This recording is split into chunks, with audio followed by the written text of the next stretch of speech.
A very good afternoon everybody. मैं divine power शोभा आप सभी का बहुत स्वागत करती हूँ अपने आज के वीडियो में।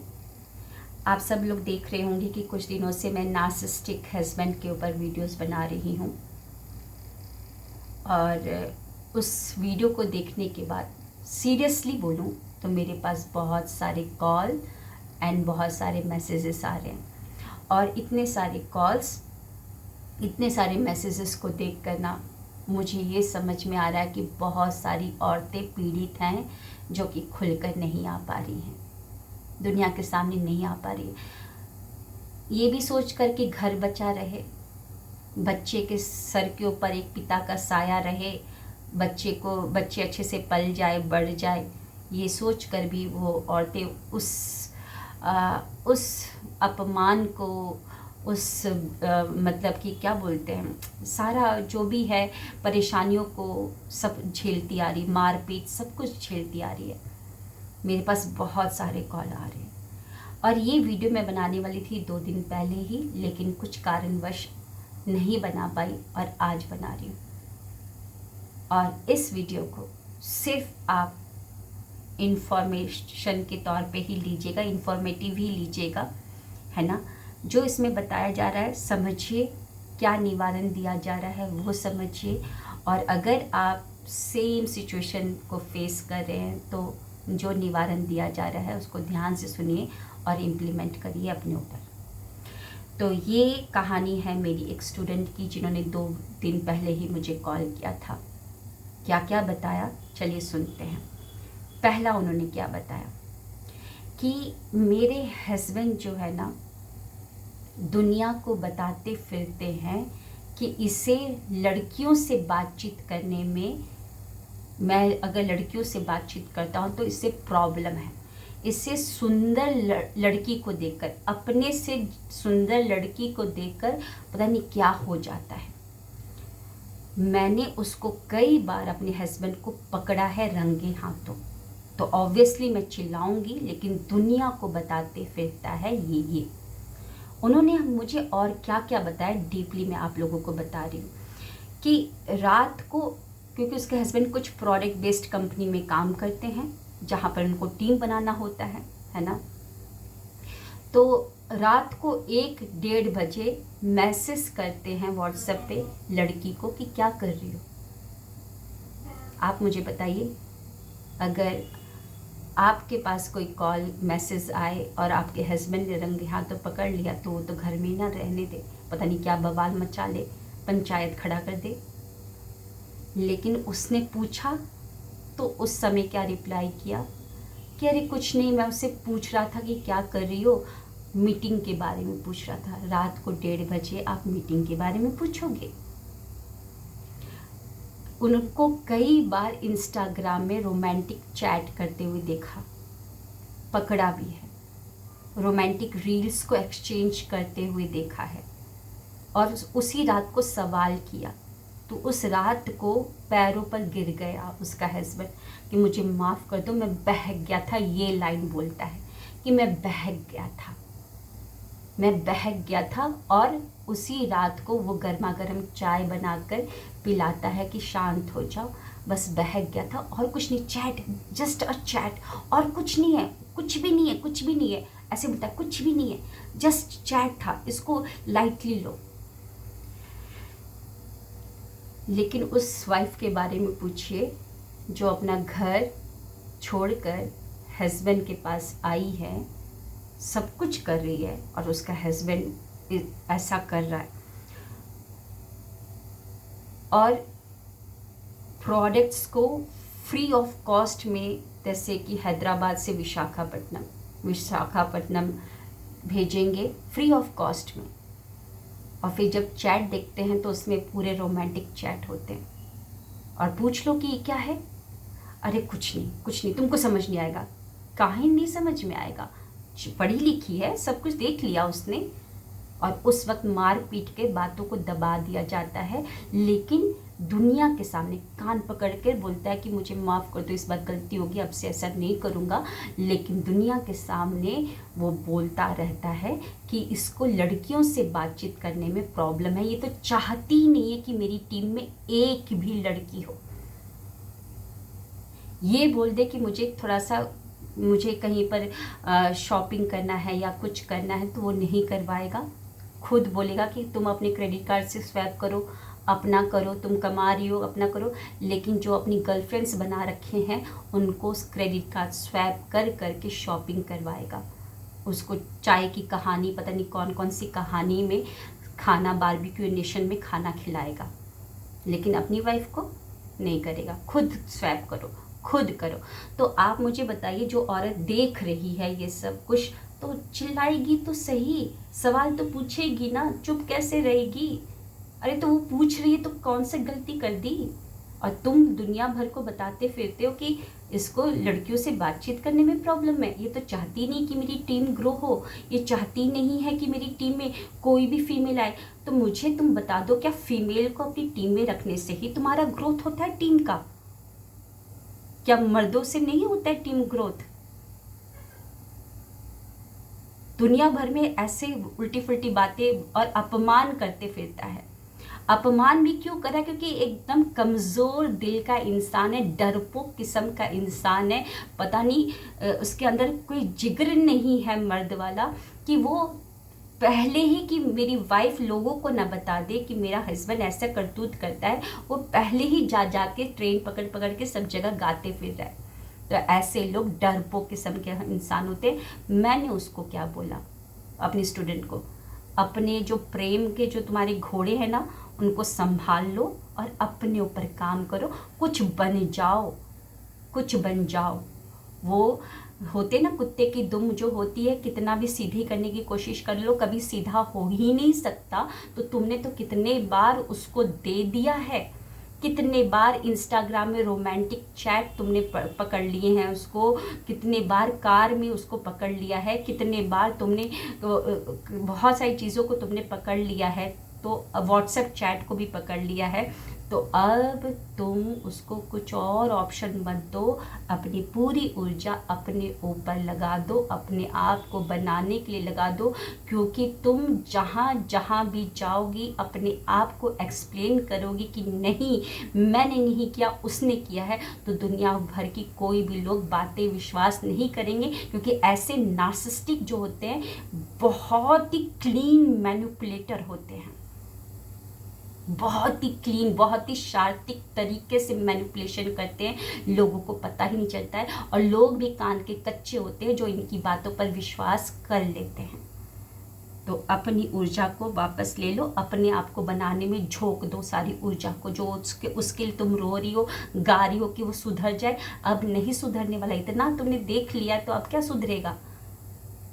अब नहीं सुधरेगा। और इतनी तुम्हारी बदनामी कर दिया है, तो क्या सेल्फ रिस्पेक्ट नाम की चीज है कि नहीं है तुम्हारे अंदर? क्या प्यार ही सब कुछ है? सेल्फ रिस्पेक्ट भी कुछ है। और दूसरा क्या बोलता है उसका हस्बैंड कि ना, सारा पैसा तो तेरे ऊपर खर्च कर दिया मैंने, तेरे को बनाने के पर खर्च कर दिया। वो क्या बोलती है कि मेरा हस्बैंड ऐसे बोलता है, सारा पैसा मैं तेरे ऊपर खर्च कर दिया, बल्कि मैंने सारा पैसा उसको दिया है। अपना क्रेडिट कार्ड, अपना डेबिट कार्ड, अपना म्यूचुअल फंड तोड़ तोड़ के, अपना मतलब कि आरडी तोड़ के, फिक्स डिपॉजिट तोड़ के सब कुछ दे दिया उसको, सब कुछ दे दिया। लेकिन वो मुझे क्या बोलता है कि तेरे ऊपर मेरा सारा पैसा खर्च हो गया। अपनी टीम को ग्रो करवाने के लिए, जो उसने अपनी टीम में गर्लफ्रेंड्स को रखे होते ना कि टशन बना रहे, आगे पीछे लड़कियां रहें, टशन बना रहे, उन लड़कियों की टीम को ग्रो करवाने के लिए एक्स्ट्रा परचेजिंग, वहाँ से फिर पैसे भी नहीं आते। Credit card swipe, credit card swipe किए जा रहा है, और वहाँ से तो फिर बस कुछ नहीं। वहाँ से देखिए मुस्कान भी आ जाए तो वही बहुत है, बाबू सोना ही आ जाए तो वही बहुत है, बेबी ही आ जाए तो वही बहुत है, वहाँ से तो यही लिखा हुआ आ जाए तो वही बहुत है। क्रेडिट कार्ड स्वैप कर रहा है और उसकी टीम को ग्रो करवा रहा है, वहाँ से पैसे आ नहीं रहे हैं, और फिर जब पैसे नहीं आते, क्रेडिट कार्ड का बिल जब इतना हाई लंबा सा आता है, तो फिर अपनी वाइफ पे चिल्लाता है और अपनी वाइफ को धमकी देता है, मारपीट करता है। उसकी वाइफ अपनी फैमिली को संभालने के लिए, अपनी इज्जत बचाने के लिए कि प्यार करती है उससे, तो अपने हस्बैंड से प्यार करती है, और वो उसके मार पीट को सहकर अपना म्यूचुअल फंड तोड़ के, अपना फिक्स डिपॉजिट तोड़ के, अपना रेकरिंग डिपॉजिट तोड़ के उसकी पॉकेट भरती है कि वो क्रेडिट कार्ड का बिल पे करे। और अगर पूछ लो कि क्रेडिट कार्ड का बिल दिखा दो, मैं कुछ नहीं दिखाता तुमको, मुझे पता है कि मैंने क्या किया है, मैं तुम्हें क्यों प्रूफ दूं? अरे तुम्हारे पैसे पे ही तो क्रेडिट कार्ड का बिल पे हो रहा है। तो वो टीम अपनी जो गर्लफ्रेंड की टीम को ग्रो करवाने के लिए ये स्वैप वो स्वैप, चाय की कहानी, बारबेक्यू नेशन, पता नहीं क्या क्या प्रोडक्ट, ये आरओ वो आरओ, पता नहीं क्या क्या प्रोडक्ट स्वैप किए जा रहे, लेकिन वहाँ से कुछ नहीं आ रहा रिफंड, वहाँ से कोई रिफंड नहीं आ रहा। ट्रेन का टिकट, फ्लाइट का टिकट, क्या क्या करवाया जा रहा है, लेकिन वहाँ से कुछ नहीं आ रहा। वहाँ से बस एक प्यार भरी मोहब्बत भरी बातें भी लिखी हुई आ जाए ना, तो वाह क्या बात है, दिल को सुकून मिल गया, उसके लिए तो वही काफ़ी है। लेकिन वो औरत जो घर में इतनी मेहनत कर रही है, जो खून पसीने से कमा रही है, दिन रात पिटाई खा कर, उसके लिए कोई इज्जत नहीं। तो उसने मुझसे पूछा मैं क्या करूँ, मैंने बोला क्या करूँ मतलब क्या, अब कितना, अब क्या इज्जत बची, थोड़ी सी इज्जत बची है तो संभाल लो, अपने ऊपर काम करो, अपने ऊपर काम करो, और प्यार मोहब्बत को रखो एक पोटली में बांध कर, कहीं जाके गंगा में फेंक दो और कर लो अपने ऊपर काम, अपने ऊपर। और किसी को सफाई देने की ज़रूरत नहीं है, क्योंकि कोई तुम्हारी बातों को नहीं समझ पाएगा, क्योंकि ऐसा मैनिपुलेटर नार्सिसिस्टिक है वो कि वो सब जगह ढिंढोरा पीट रहा होगा, अपने आप को विक्टिम दिखाता होगा सब जगह जाकर कि वो तो मेरे को मारती है, वो तो मेरे को ऐसा करती है, ये देखो मेरी शर्ट को फाड़ दिया, ये देखो वो कर दिया। तो वो दुनिया को क्या क्या दिखाएगा, लेकिन दरवाजे के पीछे जो तुमको उसने मारा है मुक्के से, पता नहीं किस से तुमको मारा है, तुम्हारे पूरे चेहरे को उसने बेकार कर दिया, वो दुनिया ने नहीं देखा है, वो दुनिया ने नहीं देखा है। तो कोई भी विश्वास नहीं करने वाला, ऊपर वाला जानता है, जब उसकी बजेगी, उसकी चलेगी ना, तो इतना बारीक पीसेगा ना कि पता ही नहीं चलेगा कुछ, है ना, उसका कुछ भी पता नहीं चलने वाला। अपने ऊपर काम करने के लिए मैंने उनको बोला है, अगर आप मेरी जगह रहते, ऐसा नार्सिसिस्टिक इंसान जो दुनिया में जाकर बोलता है कि इसको लड़कियों से बातचीत करने में प्रॉब्लम है, ये चाहती ही नहीं कि मेरी टीम में कोई लड़की हो, ये खर्चा करती रहती, सारा पैसा मेरा इस पे लग जाता है, बल्कि वो तो अपनी बाबू सोना की टीम को ग्रो करने में लगा रहता है, दिन भर क्रेडिट कार्ड स्वैप, जीओ, इतने सारे क्रेडिट कार्ड होते हैं उसके, स्वैप करते रहता है, क्योंकि उसकी टीम बढ़े, लेकिन ये नहीं देखता है कि उसकी वाइफ कितना काम कर रही है। तो अगर आप रहते तो क्या जवाब देते आप मेरे को, क्या जवाब देते? अपनी ऊर्जा को वापस ले लेना और अपने आप को बनाने में लग जाना। और ऐसा नहीं है कि वो औरत को कई बार गिराया गया है, उस औरत को कई बार गिराया गया है, कई बार तोड़ा गया है, जादू टोना करने वाली बोला गया, डायबिटिक पेशेंट हो गया उसका हस्बैंड, तो वो बोलता है उसका हस्बैंड कि तेरी वजह से हो गया, बोलता है कि मेरा जो मैन पावर है वो कम हो गया है, बोलता है कि मैं तेरी वजह से हो गया, तू कुछ करती है, वो दिया बाती जलाती है, वो दिया बाती में तो हम लक्ष्मी जी को आकर्षित, लक्ष्मी जी को के आगमन के लिए एक इलायची और लौंग तो रखते ही हैं, नेगेटिविटी को भगाने के लिए भी लौंग रखते ही हैं। तो वो क्या बोलता है, ये अघोरियों के पास जाती है अपनी माँ के साथ। कैसा नार्सिसिस्टिक, कैसा गिरा हुआ व्यक्तित्व का इंसान है कि कोई माँ अपनी बेटी का घर बर्बाद करने के लिए ऐसा करवाएगी। वो क्या बोल दिया कि अपनी माँ के साथ अघोरियों के पास जाती है कि मेरा बिजनेस ना चले। कैसा गिरा हुआ इंसान। उस औरत ने सुन लिया और रोती रही, तड़पती रही, लेकिन तब भी उठकर खड़ी होकर काम करती रही, तब भी उठकर अपने घर को चलाती रही, नाश्ता बनाती रही, दोपहर का खाना बनाती रही, रात का खाना बनाती रही और अपना कमाती रही, अपने सारे खर्चे को मैनेज करती रही और उसको भी देती रही कि तू, तेरे को भी चाहिए ना, उसको भी देती रही। लेकिन ऐसा नार्सिसिस्टिक गिरा हुआ एकदम नीच इंसान ऐसी ऐसी बातें बोला है कि वो औरत पूरी डिप्रेशन में है, पूरे ज़्यादा डिप्रेशन में। वो बोली मैं कुछ कर लूँगी। मैंने बोला कि नहीं, नहीं करना है। यही तो हमको सीखने के लिए ही तुम्हारे जीवन में ये सिचुएशन आया है। अपने आप को बाहर निकालो, बाहर निकालो, है ना। टूटने और बिखरने के बाद कोई भी चीज़, बीज भी टूटता है तभी तो उसमें से पौधा निकलता है ना। एक पत्थर को भी तोड़ा जाता है, उसको उसकी कलाकारी की जाती है, तभी तो उसमें एक मूर्ति बनती है जिसका प्रभु हम पूजा करते हैं। तो कुछ भी नहीं हुआ, फिर से संभल सकती हूँ, टाइम लगेगा, मैं तुम्हारे साथ हूँ। तो मैंने तो उसको ये रिप्लाई दिया, आप रहते तो क्या करते। और मेरे को एक और बात आप लोगों से बोलनी है कि अगर आपके पास भी कोई ऐसे नार्सिसिस्टिक, देखो नार्सिसिस्टिक तो जो होता है ना, एकदम से समझ नहीं आएगा। वो इतना चालाक होता है, ये चालाक लोमड़ी होता है कि कभी भी नहीं समझ में आएगा कि वो नार्सिसिस्टिक है। वो लोगों के सामने ऐसी इमेज बना के रखता है ना, एकदम विक्टिम सा, एकदम गरीब सा और पीड़ित सा, एकदम अबला बना हुआ रहता है कि सब कुछ मैं ही झेल रहा हूँ। तो कभी समझ नहीं आता है। लेकिन अगर आपके पास भी कोई ऐसा आता है ना, तो एकदम से ना आप भी उनकी बातों पर विश्वास मत कर लीजिए। मैं तो यही बोलूँगी कि मत विश्वास करिए। आप भी कर्मा के भागीदारी बन जाएंगे,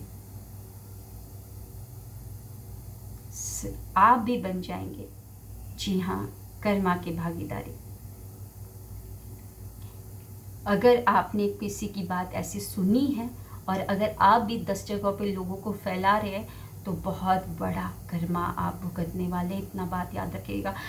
मैं डरा नहीं रही हूँ, लेकिन मैं सत्य बोल रही हूँ। वो कहानी आप लोगों ने सुनी है, एक कहानी कि राजा के घर में बहुत सालों के बाद, कई प्रयासों के बाद एक राजकुमार हुआ। तो राजकुमार होने की खुशी में 100 ब्राह्मणों का भोज करवाना था। 100 ब्राह्मणों को भोज करवाने के लिए नेवता दे, क्या बोलते हैं, इनविटेशन, वो दे दिया गया। अब उस समय में 100 ब्राह्मण और भी बहुत सारे लोग खाने वाले हैं। तो 100 ब्राह्मण का जो खाना था वो खुले जगह पे पक रहा था। आज भी तो गांव में ऐसे ही होता है, खुली जगह पे खाना पकता है। लकड़ी पर पकाया जा रहा था। अभी तो बड़े बड़े गैस सिलेंडर हो चुके हैं, तो उस समय लकड़ी पे पकाया जाता, खुले में पकाया जाता था और ऊपर कुछ भी नहीं था, जैसे शेल्टर वगैरह कुछ नहीं था। तो खीर बनाई जा रही थी, स्वादिष्ट खीर, और इतना 100 ब्राह्मण और पूरा राज्य का भी बनाया जा रहा था उसमें खीर, कि राजा का बेटा हुआ इतने सालों के बाद। ऊपर से एक चील एक सांप को पकड़ कर लेके जाता है। सांप थोड़ा सा जीवित था। वो चील सोचा होगा कि मैं बाद में आराम से खाऊंगा, लेकिन उसको नहीं पता था कि नीचे अग्नि जल रही है, खीर पक रहा है।